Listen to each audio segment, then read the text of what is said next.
This is the Ben Herman Show.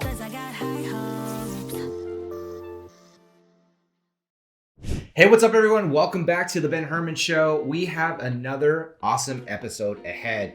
We have Ursula and Sammy from Photobooth Marketing. What's up, guys? Hi. How's it going? It's very nice to meet you. Yeah, Nice to meet you. How are you? Nice to meet you. They're all the way from Ireland, by the way, guys. So, how was the flight? Long. Was it long? It's always How long long. is the flight actually to It's, Vegas? it's 1 hour to Heathrow and then 10 hours to Vegas. Oh my so, gosh. Yeah. Yeah. And then what is the time difference for you guys as Eight, well? 8 hours. 8 hours. Yeah. So it's like We Yeah. lose. nighttime. It's about dinner time right now Yeah, for you guys, yeah. huh? We lose a whole day going home. Yeah. Oh my gosh. Lose a day of our lives to be here. Yeah. It takes like 2 or 3 days to get over the jet lag. So how did you guys get over the jet? Well, we just arrived really early. Okay, gotcha. So we have 2 or 3 days to adjust To That's be just normal. before we say. have to do That makes anything. sense. Yeah. Yeah, that makes sense. And then we go on vacation when we go home. Yeah. so Yeah. that we can recoup. Absolutely. So for context, guys, we are here at Photobooth Expo and Mobile Entertainment Expo here at the South Point Casino and Hotel here in Las Vegas. And I guess one thing I'd like to find out is what got you guys into the photo booth world to begin with? Well, it's an interesting story. My background is 20 years at agency. Mhm. So I worked for brand and marketing agencies and that was my career. And then I had small children and realized that I needed a little bit of life back to be able to be a mother. So I went self-employed and my first client was a Photobooth center, Sammy. Oh, okay, gotcha. That's how you guys work. Yeah. Okay. So cool. Sammy was a DJ who had bought a photo booth and he was the first person to bring a mirror booth to Ireland. And he was doing extremely well and he's very creative and he thinks about his marketing and he hired an influencer to do his first video and I was representing that influencer. And the influencer said, you have to speak to Ursula, you need to speak to Ursula. And so Sammy hired me a day a week to help him market his business and move forward with his business. And then we realized that we were quite a good team and we went into business together. So fast forward to the point where you guys realized we should partner together. You can tell that. When did that Yeah. happen and how did it happen? Yeah. We started working together and then I started creating content for the photo booth product that we had purchased. Yeah. And then I was in an owner's group for that particular product. So I started posting some of the videos in the owner's group just to let other people see them. And they then started contacting me saying, look, can we have a copy of this video? We would love a copy of this. Could you put our brand on it? So I started branding these videos and selling them to other owners who needed them. I see. To help promote this new product that they had also just purchased. But Yeah. maybe they weren't good with creating content or video. So it was a cheap and easy way for them to be able to promote this new product that they had purchased.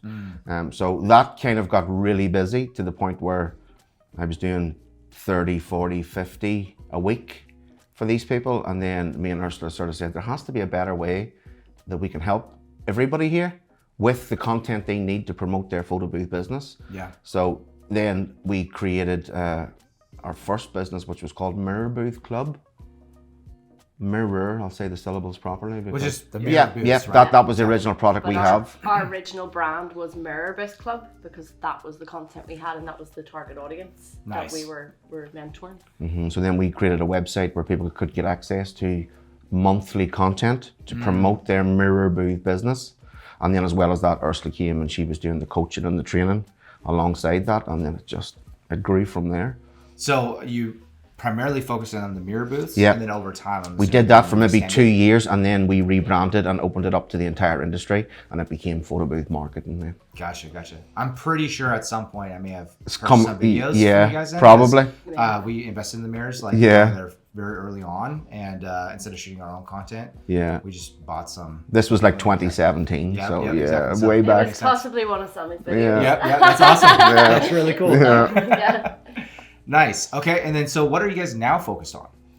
So the business has evolved massively Mm-hmm. since 2018 because when it started, we primarily focused on content because we knew that was what people needed. Mm-hmm. And we quickly realized that actually the training Was a massive was part of just it, yeah. as important. Yeah, So because absolutely. we were content marketers, we were so focused on content until we realized, okay, these people don't actually know how to run a business. Yeah. This is a low-level entry market where you can start a photobooth business for $1,000. Yeah. You know, and it looks easy, and the manufacturers will tell you, oh, buy my product, you can market this and make millions, and then they realize, oh no, this is going to cost you 20 grand a year to market this business, and you have to run a business, and you have to get good at being a business owner, and you have to know accountancy, and you have to know marketing, and you have to know all those things that people don't see. Because they go to a party and they see a photo booth and they're like, oh, that looks it's easy, like right? Oh, the machine will do all the work for you, right? Yeah. Like the amount of used photo booths that are on the Facebook groups is insane. But yeah, I think people see it as easy hustle or an easy sideline. But whether it's a low entry market or not to get into, you still need all those other attributes of running a business to make it work. Absolutely. Like you said, you got to be good at social media, content creation, all those things that people don't consider. Yeah. And so that's where it has evolved to now. So on our website, we have monthly subscription where people can get professional content to market their business. They get weekly coaching. They get access to ebooks and downloads. There's 6 years of training on our site. And for $150 a month, people get access to everything we have ever done. We don't limit it. That's a steal, guys. So that's amazing. We've worked it out. We reckon it's about $6,000 worth of content a month for $150. Wow. So we kind of provide all the things that are time consuming for business owners to create. So it's multifaceted. We save you time, we save you money, and we show you how to make money. So there's quite a lot going on within why you would subscribe to our business. But yeah, all the things that are time consuming, the content creation, professional photo shoots, creating specific experiences for people to run on their booth, all the assets involved in creating those, and we have it all in one package, and you can just come and take it, and so you can focus on sales and making money. And we package up all the other stuff that would eat your life to create, and just give it to you. So you're talking about the marketing materials, like pitch decks. What about but everything from the one thing that there's a gap in the market for people when they do. So somebody goes and buys this shiny product and they get really excited about it, and they go out and they start doing parties and they start doing weddings, and then they're not creative. Because they're like, they just use what's out there and they just do what everyone else does because that's what everyone's doing. But what we started to do was show them, well, you have to get creative with this. There's so much more that your booth can do. This is a tool that can make you a lot of money if you get creative. But people don't have time to do that either. So the likes of We Create Experiences. Last year we launched the paparazzi booth, which is now a trend. And what people don't understand is trends are created because someone comes up with it, someone markets it, and then it becomes a trend. Right, exactly. It's like the magazine booth. The magazine booth is not new. The first overlay Sammy ever showed me in his business was a magazine booth cover that he used for wedding shows. It's not new, but it has evolved. So last year for our members, we always do like boot camps for weddings or for corporate. And what we did was we created the magazine booth. We created, well, we've just launched our newest. We should probably talk about that a bit more. So that was last year. But we give them the professional video. We give them all of the images, we give them the sales pitch deck, we give them the editable emails, we give them a 30-day social media calendar written with links to the content. Oh my gosh, it's like a full marketing campaign. Pretty much.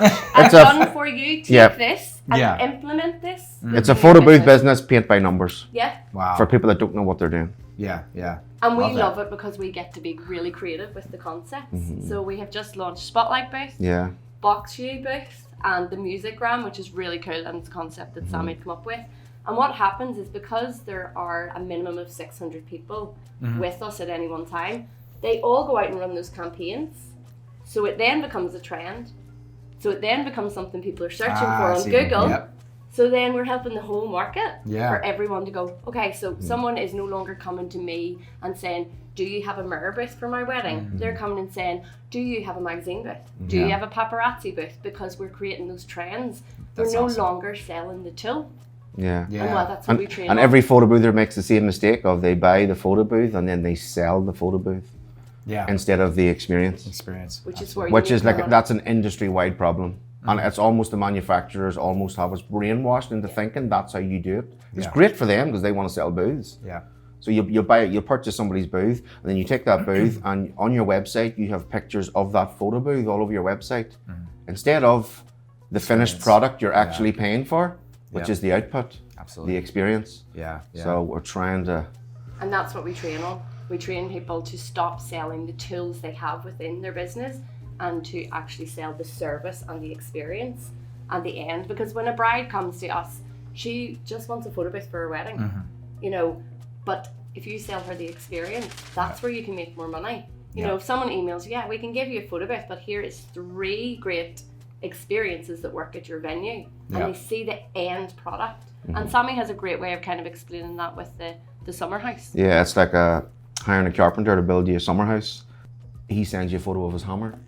Yeah. As an example, what do you think of that? Yeah. You know, what he should send you is a finished summer house, pot plants out the front looking beautiful. That's the finished product you're paying for. Absolutely. But photo boothers, they sell the tool. Yeah. Yeah. They show the booth, and again, and it's incredibly hard to keep up with that financially. When you think to offer something new, you have to purchase a new photo booth. You don't. You can keep the same photo booth you have and create endless new experiences using the software you're already paying for. Yeah. You don't have to come back to PBX every year and buy a new booth to have something new. Yeah. The creativeness is in the software. Yeah. And you're paying for that every year, so you just cook up new experiences. Yeah.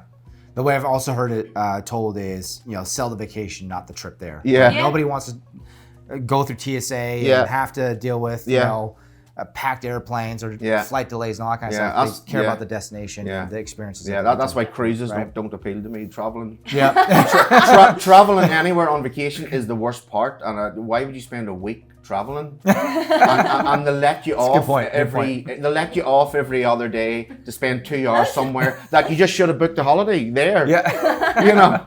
Absolutely. That's a good way to put it. It's true. I quite like cruising. Yeah, I no, like it's not to for see me. different places and try new things. Yeah, yeah. So, yeah. But Nice. I think I'm just really impressed with, like, you know, a whole city on the water. Like, kind of freaks me out a little bit, to be honest. Yeah. I love the fact that you can go on a cruise though and never meet the same people twice. I cruised for my honeymoon and we didn't choose the whole sit down table where you share the same table with people the entire time because they give you that choice. We did not meet the same people except one couple we fell in with in the champagne bar, because that happens too, that you meet somebody that you gel with. It's a testament to how big the ships are. Yeah, Absolutely. that you actually didn't meet the same people twice. It's amazing. Yeah. Amazing. Yeah, absolutely. So I guess what I'd love to ask you guys about is, where do you see photo booths going in the next few years? So what I'm hearing a lot about is photo booth, the word is kind of limiting now, because a lot of these booths no longer just do photos. They're doing GIFs, boomerangs, video, right? Where do you guys see? I think even calling what you offer a photo booth, you're going to make less money and it cheapens what you do. We would never say to people, the first thing I train you don't on, use it. Don't first use it. thing that we train anyone on is to stop using the word photo booth. You are a photo and video marketing experience company. Love that. Because you're not, again, it takes you back to the tool. You hear photo booth, you think $300. Yep. Backyard party. Yep. Yeah. But Absolutely. if you're selling the experience and you become a content creation, that's the thing. We are content creators. We're an industry full of content creators. So if you sell it as a marketing tool and you sell immersive experiences or brand experiences, you triple your pricing instantly. Absolutely. Absolutely. Yeah, it's interesting that you say that, because one thing that we tell all of our clients, you know, we primarily serve DJs, is that we're no longer DJs, we're entertainment providers, right? Because we do so much more than just DJing. Yeah. Because since we do offer photo booths as well, it's not DJing anymore, right? And then we actually get into event games or anything else that is surrounding Master of entertainment ceremonies and stuff that requires a lot more skills. Than, Absolutely. Yeah. So in regards to the marketing side, so there are some people that are watching this right now or listening to the podcast, and they're asking, okay, Sammy and Ursula, like, I've got a photo booth and you guys have some great advice of rebranding or renaming the equipment, right? Instead of selling the photo booth itself, selling experience. What other kind of easy things to implement for them, advice would you have? Probably a lot more people could be doing more for corporate than just social and parties. Definitely. I think when we come into the industry, because a lot of people do come in and this is a side hustle and this is extra money, and I'm a true believer that everyone has the right to run a business and to run a business the way they want. One of the biggest issues in the industry is everybody's prepared to tell somebody they're not charging enough, they're not doing it right, And I love the fact that everyone has a story and come into the industry for their own reason. But the one thing that we stand over and that we're very passionate about is ensuring that you're charging properly for profit. So a lot of people get in and they're charging $250, but they don't actually know what their overheads are to run their business for the month or what their break even is. So we would work with people on even those very basics, and everyone's break even is going to be different. So there could be someone who has bought all their equipment outright with their savings, doesn't have very many overheads, doesn't have any staff, and are going out and doing one event a week and still making more money than somebody who has 19 booths and staff. And there's different ways to run a business so long as you're profitable. And the issue from that is people charge by the hour. They don't charge by the project. Yeah. So if you're Again, charging, by the experience. But we're a service provider, okay? So if I go to a lawyer, from the minute that lawyer lifts the phone to me or sends me an email, he's charging me for his time and his expertise. Yeah. In this industry, people charge from when they turn up at a venue until they leave. And they charge by the hour. They charge by Let's use our syllables. Yes, they charge by the hour. And what happens then is they're not profitable because they're not putting into consideration the time it took them to acquire that client, the 3 hours they liaised with them on their overlay and made changes, the design work, the testing, the setup. And so when you actually look at a photo booth project, it's 14 hours from you acquire a client until you complete a job. And they're not getting paid for 14 hours. And I always say to people, you need to work out how many hours goes into the project, what you charge the client, and divide it. And if it's less than $55 an hour, go and get a job in Costco. Absolutely. Because it's less hassle. And when you charge by the hour, you're just allowing the client to say, well, I don't want 3 hours, how much for 2? Do you know what I mean? Whereas we price ours. Yes, we have to put an hourly on it to limit it, but it's by the project, and we say it's up to 3 hours. So it's this price for what we call a half-day rental, and that covers up to 3 hours. That means if you come back to me and say, well, we only want 15 minutes, it's the same price. Exactly. Right. Instead of having a bronze, silver, gold package on your website, and it's 2 hours, 3 hours, 4 hours, and you if somebody picks the 2 hours, they're getting all the same preparation and level of service, but just the run time at the venue's less. So you're losing every time if somebody thinks they just want to book 2 hours. Yeah. It doesn't make sense. Because nothing changes. The easiest part is the two hours at the event. That's not where the work is. Right. Exactly. That's not where the work is. So you're right. Yeah. To let them reduce it down and pay you less, it doesn't make any sense. Yeah. And I think one of the very basic things we do, because a lot of people are uncomfortable not charging by the hour, because when a client comes through, the industry as a whole has always charged by the hour, so that's what clients will ask for. And so they set a 2 hour package, a 3 hour package, and a 4 hour package, but their 2 hour package is cheaper than everything else. And I say, well, no, your 2 hour package should be slightly more expensive. Your 3 hour package should be in the middle, the affordable one that you want people to take. And then the 4 hours should be slightly higher. But that 2 hour package should not be as cheap as it ever is. That's your foundation, and it should be higher because it has to cover all the hours before. Yeah. Another thing that we do actually, so we also like to advise on a kind of a 3 package tier or 3 pricing tier where it's good, better, best, right? Yeah. Because anything over that is information overload, right? So it makes it very hard for the prospect to make a purchasing decision. But what we actually tell them is put the middle package a little higher towards the highest package. So the gap is less. Where it's like, so I just need to spend a little extra to the get psychological the top package, aspect, right? yes. Once we implemented that in our company, like it used to be the middle package was the most popular. Now it's the highest package every single time for the most part. So like 80, 90% of the time. And it's interesting. And pricing is. And another thing that dictates pricing that a lot of photo boothers don't seem to get is their brand. Like we've rebranded, I don't know, 3 times in the past 7 years. And every time we've rebranded and we look better and our website looks better, we put our price up. So, if a lot of photo boothers just simply rebranded the logo that they originally got off Fiverr when they first started, if they revisited it Because that's not the wrong thing to do. Everybody does that. Yeah. Start a new business, you don't have any money, it's a catch-22. You go and get a cheap logo somewhere. But the problem isn't just not looking back in 3 years and going, right, now this now needs to change, I need to update this. Yep. You know, so like a cleaner, we talk about this a lot on Zoom, like and a cleaner, simpler brand just commands more money. Absolutely. Yeah. I actually call it debranding in this industry, because a lot of people in the industry, their brands are so heavily Busy. focused. Oh my gosh. Busy. They're Yeah. colourful, they include their products in them, Yeah. which Or the completely logo limits takes them. like the hero of the Well, website. Yeah. You're just They like, make okay, claims. that's not what they care about. No, Yeah. no, and everybody's got aperture rings and a camera outline, Oh, yeah. a flash, and simply because that's all they see around them. Yes. Everybody's got that in their brand, and you don't necessarily need that in your brand for a photo booth business. But The you more can. successful brands don't have them. They're clean.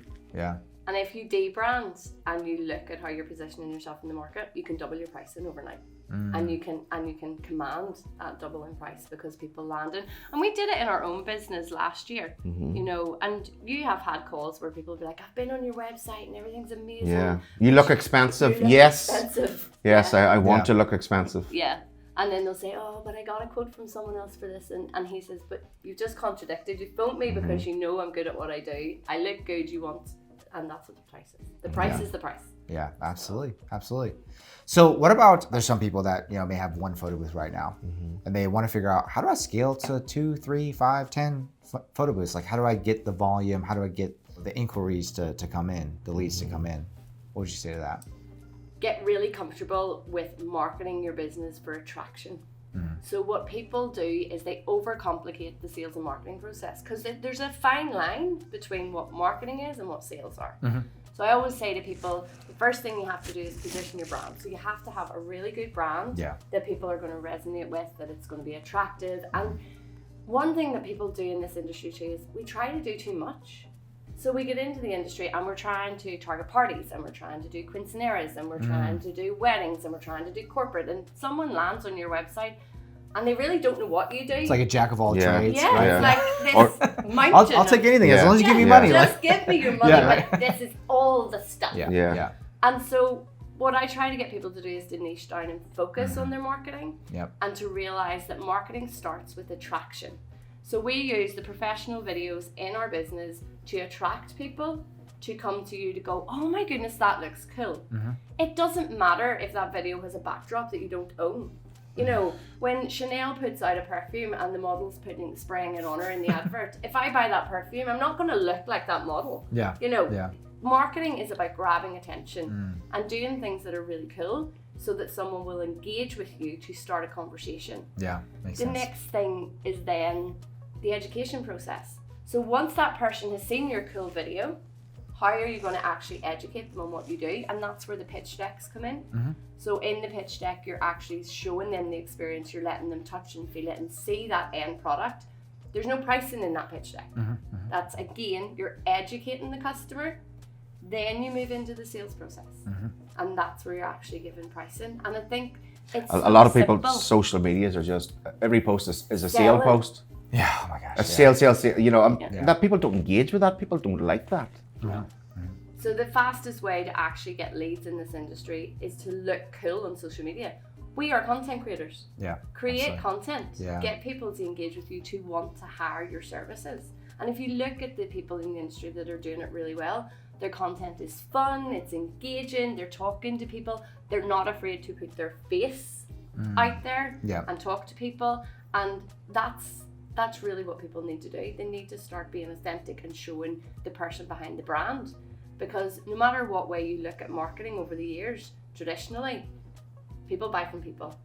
Yeah. And whether that is on referrals from someone who's used your services telling someone else, or whether that's you going out there and talking to people, and now we just have so many other mediums in order to do that, that we should get really excited, because we create content. Create your own content too. Absolutely. And I think, Especially in this time and day. Like, I mean, you have to be a content creator at this point. and the other thing is, you're gonna have to invest.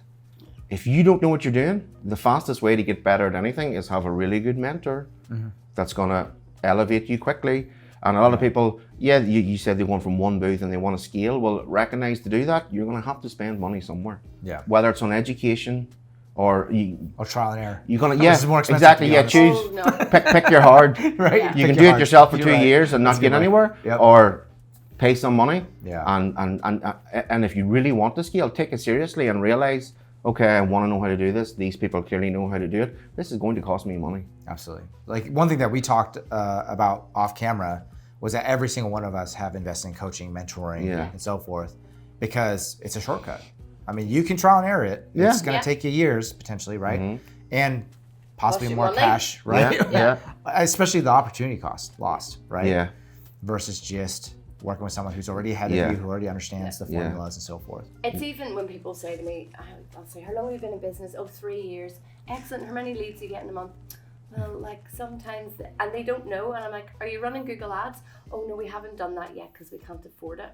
And I'm like, but if you don't invest into your marketing, you know, take $300 and run an ad campaign, then you get leads. Those leads then become money. Then you can spend more money on your ads. And this is a process.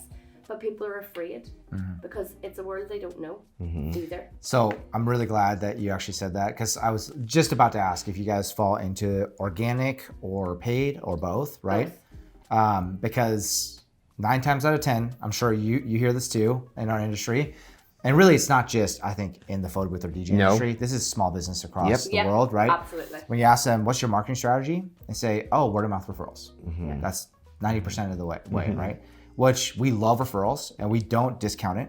Referrals are powerful, but they're inconsistent and they're not a controllable, right? You can't control the scale on that. So I'm glad to hear that you're actually in also the paid ads camp, because even with organic, you got to be careful. So I see a lot of people in our industry that try to go viral. Well, virality across the nation, if you're only trying to attract local business, doesn't do anything for you. Or virality even in local, but it's just a bunch of people who are never planning an Not event, targeted enough. Yeah. right? It's also not going to do anything for you. I always say to our members, you know, you'll see people on social media and you get really excited. Oh, they have 10,000 followers and their Instagram's awesome. And I'm like, yeah, well, I have 900 that are customers. Who's making more money? Absolutely. I don't want 100,000 followers because that is diluting the audience that I can sell to. Absolutely. I want to keep it very niche and very targeted. So we are very specific about our social campaigns. And now I come from a PR background, so building relationships is always number one for me. But you have to have all of the marketing tools in your box. You need to do the content marketing. You need to do the paid ads. You need to do the relationship building and the networking. And you need to be seen everywhere in order to scale a business. Yeah. I also fall into the camp of try to get your leads off of social media as fast as possible in a controlled environment that you own, right? Because, I mean, I think we're all old enough. We remember MySpace, right? Or TikTok is on the verge right now. In the United States. Bebo. Do you remember Bebo? I lost all my photographs. 5 years of my life are gone that I will never see again. Right. And I see a lot of people in our industry, they're just hyper focused on trying to get as many followers on their TikToks, their Instagrams, Facebooks, right? And they're not focusing on actually capturing those leads and moving them on a list that you control and own 100%. Do you have anything to say to that? Yeah, so there are two sides that when someone contacts you on a particular platform, they're comfortable on that platform. Absolutely. So we would keep people on the platform to book them, but then they're sent to our booking system. So it would be, here is a proposal for you to look at, log in. But we're keeping them on the platform while we're talking to them to educate and sell, because they don't want to come off that platform. If someone messages us on Instagram, we keep them on Instagram and we book them on Instagram. But the other side of that is, a lot of people think email marketing is dead. And they don't realize that the conversion from email marketing is huge. And their competitors aren't doing it. So I'll give you an example. I'm working with someone at the minute one-to-one, and she has a fabulous email list, but she was only using it once a month, and she was just sending out one newsletter. And I said, well, why are you only sending one? And she's like, oh, because, you know, I don't want to stalk people and I don't want to look like that spammy brand. And I was like, okay, so let's test something. I would like you to send one email a week this month to see if it converts more sales for you. So the second week, she sent me a message and was like, my second email went out 5 hours ago. I was like, okay, great. And she was like, I made $6,000. I was like, but your email went last Tuesday too, and they didn't then, but they did now, because your list is so workable, Mm-hmm. and you can segment it down. Oh, I just love email marketing, and I could talk about it all day, because you can have your targeted list for weddings, you can have your targeted list for parties, you can have your targeted list for corporates, you can even segment corporate down into trade shows, into venues. Mm-hmm. There's just so much you can do with that. And you use the word, you're in control. You Absolutely. have instant access to your customers. Yeah. You know, when people say, oh, I'm not getting any leads and my business is so quiet, I always say to people, you have to bill every day to be in business. Even if that's a $50 upsell to someone, you need to bill every day to be in business. Absolutely. So that you're building a sustainable business. And your email marketing list is there. So on those slow days, come up with something cool, come up with something quirky. Just talk to your customers. Don't sell to them. Yeah. Give them added value so they're thinking about you, and maybe have something at the bottom of the email that triggers them to buy something. Mm-hmm. But it's an amazing tool, and Absolutely. so many people think it's dead, and I love it, because then it means that no one else is using it and I'm still using it. Yeah, it's interesting. I feel like that, and also print marketing, right? Oh yeah. Yeah. So everybody's now on social media, so they're doubling down there, which is a very, red oceany style, very packed and competitive. Yeah. Nobody's paying attention to print. So we've been actually sending out print, right? And we're getting a lot of conversions from that side now, Yeah. which, probably back in the 90s was the opposite, where the Yeah. internet was still fresh and new. Yeah, Right? flyers were Yeah. everywhere. And Yeah. it's funny you say that, because when I worked in PR, and I used to, when I was the PR executive, and Yeah. I used to stand making media boxes for 20 hours a day that we used to post out to everyone. Like when I started in PR, we used fax machines. Oh, yeah. Like that's how old That's I how am. old you are. That's how old I am. And we used to do photo shoots and send them to newspapers with the captions on the back on a post-it. You had to courier your photographs to the newspaper. That's how old I am. Yeah, yeah. So how it has evolved is brilliant. And what you're saying about the traditional techniques that people don't Yeah. use, well, what do we get in the mail now? Bills. The Bills. only thing that Yeah. ever comes through my door is official letters or bills. So when someone does send something cool and something quirky, Personal. it grabs my attention. Yeah, and I was gonna say, actually, even bills are starting to go extinct in the mailbox. Yeah. Because everything's going You have to e-statements, ask. You right? have to ask You them have to to be sent ask about. them Yeah. because we're environmentally friendly. Yeah, for sure. I feel like nowadays it's people are looking forward to their Amazon packages. Yeah, that's it. Something you want. Yes, exactly. My Amazon Yeah. driver knows me personally. Look, everybody's does. Everybody knows me personally. That's I'm going to take that as a compliment. yeah, absolutely, absolutely. But yeah, I think people need to go back to the toolbox to say nothing has changed in terms of marketing. Does not change. The foundations of PR and marketing are always going to be the same. Yeah. The platforms and the mediums that we use Makes just sense. differ. Yeah. Absolutely. It's always traditionally what I learned when I originally did all of my qualifications in marketing has not changed. We just have to adapt to the target audience. So people need to niche down on what it is they want to go after. Stick to that niche. Only market to that niche. So when I land on your website, don't give me everything. Direct me. Am I a wedding client? Am I a corporate client? Take me through that experience really quickly. Because if you don't, you're going to lose me. Yeah, I've noticed that if you track your website visitors, how long they stay on a site, it's not that long. No. Right? That's depressing. Yeah, for sure. So you Yeah. only have It's the so same many with seconds. it's the same with video views. Absolutely. Yeah. Absolutely. Everybody obsesses about it, and it's almost I call it quite an amateur thing. If you're new to video, you make really long videos because you're so invested in it. Yeah. And people don't watch them. Yeah. But some of our original videos were like over 3 minutes I know. long. Do you remember? And they were beautifully crafted coming into But nobody the cares. venue They've got and- about Yeah. 6 seconds of attention span. Yeah. Absolutely. When someone lands on a website, you don't even have 10 seconds anymore.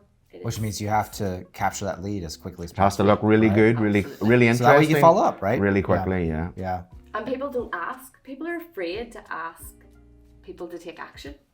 Every website I look at has one call to action in the top corner and one at the bottom of the page. And I'm like, talk to me, ask me to contact you, ask me for creative ideas, like give me actions Yeah. so that I engage with you and I start a conversation, because that's what marketing is about. Grab attention and start that conversation. Then you move into the education and the sales process. Yeah. You know. And we should touch on that because a lot of folks think, oh, like I've got X amount of website visitors and nobody's really buying. I must be failing, right? And we all know here that one is what I've heard is about 3% of the market is ready to buy at any given time, which means 97% need a little more time and a little more education, understanding of what it is that you can do for them, right? And that comes into play with social proof, right? I mean, that's a big one that we want to make sure that we prove ourselves up front. And then the other statistic is it takes 7 to 12 touches before they are ready to make a purchasing decision, right? So if you're not actually capturing that information and following up with that's a lot of retargeting required to 9 times, get them to buy. I would usually say it's an average of 9 touch points before someone buys. Yeah. And so we would take people through, and we do a little bit of training on this. We do a lot of training on this actually, of how someone lands on your website, your brand has to be right straight away. Absolutely. The website needs to be easy to navigate, and you need to be asking them to take action. Then that person could see you on social media, and then they see your ads. And so you look at all the touch points within your marketing campaign for that one niche. And I'll always go back to one key message, one audience at a time. Yeah. Because once you start to do everything, that's where it doesn't resonate, right? straight away. And following up. Your competitors are not following up. Yeah. So how many people on our Zooms come in and go, Ursula told us all to follow up last week, and oh my God, I bet 4 clients that they've ghosted me. Everyone says they're being ghosted. No, you're not communicating with your clients. People think they're being a nuisance, but what they're actually doing, you need to start considering it as a helpful reminder because everybody's so busy. Well, think about this though. If we were to ask our clients to put themselves in that position of like, how many times do you open up an email or see an advertisement and forget about it, and you're interested in it, but you're like, I can't do it right now. I've got to run my kids to soccer practice, right? They need to be reminded because things are happening so quickly. There's so many distractions nowadays that we need to be. But then people can do it wrong too. Yeah. You know what I mean? You can be overly you can look and sound overly pushy and desperate, and there's a right and a wrong way to do it. There's a fine line. Right. There is a fine line in it. But even if people followed up twice, because they don't, they're just like, oh, I sent my prices and they ghosted me. Okay, so did you lift the phone? Did you drop them a text message? Yeah. Did you ask them another question? Did you open a conversation? Oh no, because they didn't reply, so I know I'm too expensive. No, you're making assumptions. Yeah. And when you assume, I'm not going to say that. If I may ask, like when it comes to email marketing specifically, how do you advise someone to write an email if they've never written an email, like a marketing email for follow-up? Well, we give full training and actually give them the content they need to do. So the initial campaigns for your introduction, so from you capture someone's data on your website or on a social media site or a landing page, and you will have like a 3-step drip campaign. We write those for our members because that's the thing that people find really difficult. We have done training recently on training AI tools to actually talk like you and become like you, because people are afraid. That is one thing. People are afraid of writing. The brand process is not a logo. The brand process is everything from your look and feel, your logo, your color palettes, right through to how you talk to your customers. Yeah. And so we do quite a lot of training on that to get people, and it's a confidence thing. A lot of the time they're just afraid. I don't know. They don't know what to write is the common and that's term. What puts people off, because then they have this mind block of, well, I can't do that, so it just keeps going down the list. So what we do helps them, because we're giving it to them. Now I always say, do not use exactly what I have written. This is a guide for you to then turn into your own voice. Absolutely. So that you're giving it its own personality, but the foundations are there. So when someone is captured, they'll get a 3 drip campaign. But again, it depends where they come through in your funnels, and everyone's different. Yeah. If you're using a booking system, then your booking system will have automations within that. I am a true believer that when someone comes through, for example, a wedding, everyone overcomplicates the sales process. There's 2 simple questions. Do you want a digital booth or do you want a print booth? And we book them on, do you want digital or do you want print? Digital, of course, is drop off, no hassle, probably more profitable sometimes. And then once they're booked, we upsell. So every month on payday, they will get an upsell for their wedding. So the initial cost does not seem so high. So like our standard print booth for a wedding is about $990. And then after they book, a month after, they'll get an email to say, would you like to upgrade to the spotlight experience? It's only another $250. Would you like to upgrade to luxury paper? And they get that a month after, and there's money in their bank. They're like, it seems so much less. So you can take that $990 booking and turn it into a $2,000 booking by the time they actually. Yeah. By the time the event comes around, Yeah. Because, you know, the first yes is the hardest yes to get. Yeah. Every yes after that is easier and easier because the more and trust also they're built. smaller amounts. So this is only a Yeah. $200 add-on. Yes, I want that. Absolutely. Yeah. We train our clients to upsell at least at minimum 4 times before the event date. Yeah. And it's such a beautiful business model that we have because our clients book us, you know, a month at least or sometimes months in advance, especially with DJs. I mean, it's like 9 to 12 months in advance, right? And we have all this time that we get to actually continue to And upsell, generally, as it comes right? up to the event, people get more and more excited about it. Yeah.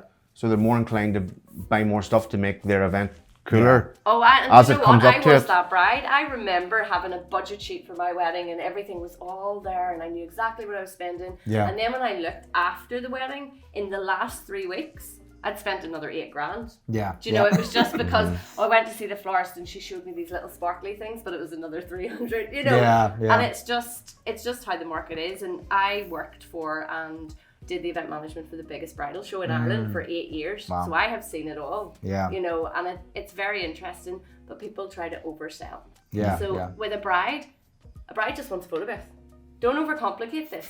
Yeah. She wants a photo booth for her wedding. Yeah. Photoboothers make the mistake of using industry jargon on people that have no idea Right, what they're, you know, they talk about templates and start screens and overlays, and these people do not know what that means. Over the head, right? You know, I would dumb it down. So if I was speaking to a bride about a template or an overlay, I'd call it a photo frame because she understands what a photo frame is. Yeah. You know, and photoboothers also make the mistake of giving them everything for the one price. Yeah. Because they think they have to, because their competitors do it. Or, you know, people include guest books and, oh, no, that's included in the package, when really all that is an upsell. Yeah, absolutely. I think the biggest takeaway for you guys is, in order to decommoditize yourself, don't follow your competitors. Don't do what they're doing, because you're just putting yourself in a commodity, right? Like, and if a photo booth is a photo booth, you know, photo booth is a photo booth, right? That means the price has to stay the same or be less because it's just a commodity. Yeah. So how do you decommoditize your service where they look at it and it's like, that's not really a photo booth service. I can't really compare the price to other photo booth operators, right? Yeah. That's the way to get the premium pricing. Well, it's almost the same problem with, you buy the booth and then you put pictures of the booth all over your website. And if your competitor owns the same booth as you, when somebody goes to your website, you're $500 more, but that's the same as that. Absolutely. Where you can't differentiate yourself, so like selling the photo booth has to stop once you buy the photo booth. Yeah. That's it. The photo booth has been sold. Yeah. We're no longer selling that anymore. You purchased it. Now this is your tool to sell experiences. Absolutely. Rather than just copying what everybody else does and puts photos on them. Well, the manufacturers love it because they sell you a booth and then will give you a couple of promotional photos, but they're just more pictures of their product. Right. And they've been very For you to place- very clever for you the to- last 2 decades. For you to do their marketing for them, you wouldn't just put them all, this is how you sell this now. Put them all over your website. It's, Absolutely. everybody looks the same and it's not good. Yeah. Yeah. And that differentiation of owning your own brand and doing something differently is exactly why when a client comes and they've had 3 quotes and 2 of those quotes are, here's this package that includes everything in this package, and the other person sent exactly the same, and you send an email to say, here's 2 experiences that work really well at your venue. With example outputs. With example amazing. outputs. And they go, oh yeah, I like One that. email, next email, oh I love that one, how much is it? Done, we're sold. And instead of this, oh well what's the start screen and do you include a guest book, and somebody else told me, no, none of that customer service. That it's hours and hours of your time. It's just, here's 2 experiences that work really well at your venue, let me know which one you like. And they come back, oh I really love the spotlight experience, how much is it? It's this, would you like to book? Yeah. Yeah, it makes it easy. Well, Ursula and Sammy, I mean, you guys have definitely dropped a lot of gems for the viewers and for the listeners. How can people find out more about you guys? So you can visit our website, which is photoboothmarketing.com.